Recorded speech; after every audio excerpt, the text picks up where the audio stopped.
G'day guys, welcome to Ally on Herbs with Ally Sanchez. I'm your host, Peter Montgomery from the petermontgomeryshow.com. Ally is a practicing traditional herbalist who works out of her clinic in Glenbrook, which is in the Blue Mountains just outside of Sydney. And Ally is passionate about educating the general public on the uses and the benefits of the common herbs, the type of herbs that you probably have in your garden right now, or you can easily get from the shops. So, Ally, we're having a bit of trouble with Skype today. It's a little bit blurry because of the rain, I think it is. But what have you got for us this week? Yeah, it is raining, isn't it, Pete? But I tell you what, this rain is great for everybody's herb gardens anyway. Well, today what I thought I'd talk about is one herb that so many people have in their gardens. And not only do they have it in their gardens, they often will find it in a restaurant on their plate, and too many people push it aside at the end of the meal instead of eating it. And that herb is parsley. Parsley is wonderful. It's really high in vitamins. It's high in vitamin C, vitamin A. It's full of bioflavonoids, iron. So it's really nutrient dense, which is great for everybody. So don't push it aside, folks. Eat it. And one of the other things it's great for after a meal is it actually freshens the breath. So part of the tradition of having it on your plate is for that reason, to freshen your breath after you've finished eating. And while I'm talking about eating, parsley is great to balance the digestive system. So any sort of digestive upsets, flatulence, anything like that, parsley is a wonderful, wonderful herb.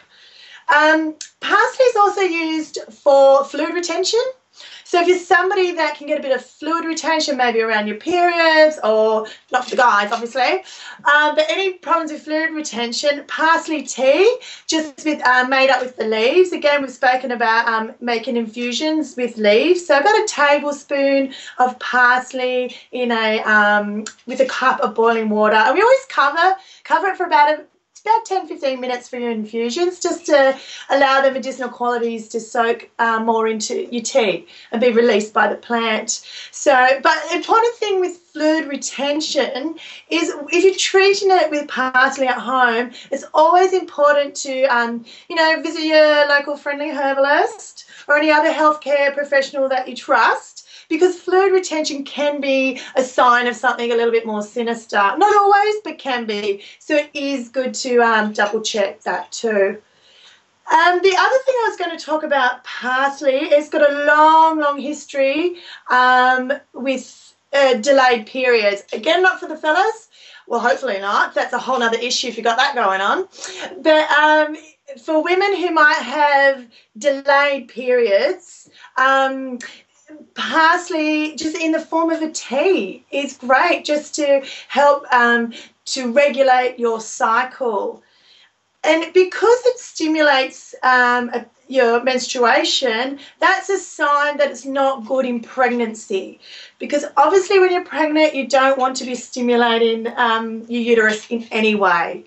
When I say this, I am talking medicinally. So I'm talking in the higher doses. Here at my clinic, I use the tincture here, which is made from the root. And the root of parsley has a higher content of all the chemicals and the medicinal factors that we're using. So I use the root here.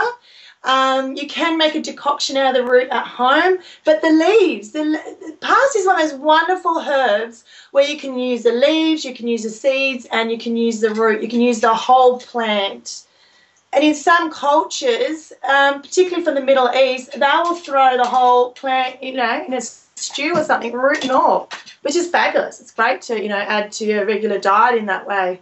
So, Ally, how else can you use parsley? Like, what are some other ways that it can be used? There are lots of ways to get the medicinal benefits from parsley. Like I said before, particularly the Middle Eastern cultures, they use parsley like a salad green, and there's no reason not to. So things like tabbouleh is primarily made from parsley, and it's great. And you only need about 4 tablespoons of the fresh herb daily to start to really experience the benefits.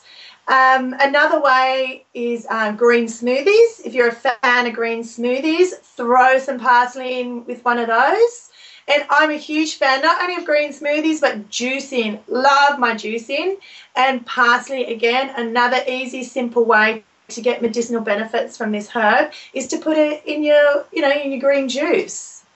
And like I said, I did say before about the teas. You can make the teas with the leaves and that. So there's a lot. This is a wonderful, wonderful thing about parsley. There's so many ways you can add it into your diet.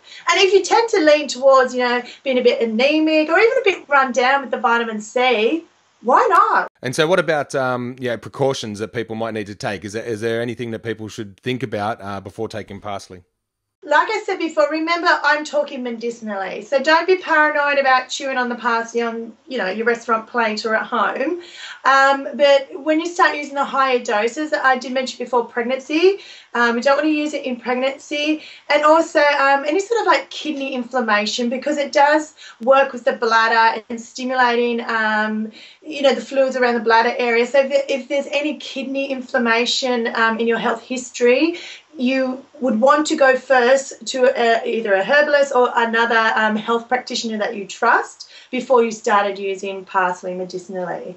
Yeah, but other than that, it's quite a safe herb to use. Okay, Ally, thanks so much. I look forward to catching up with you next week.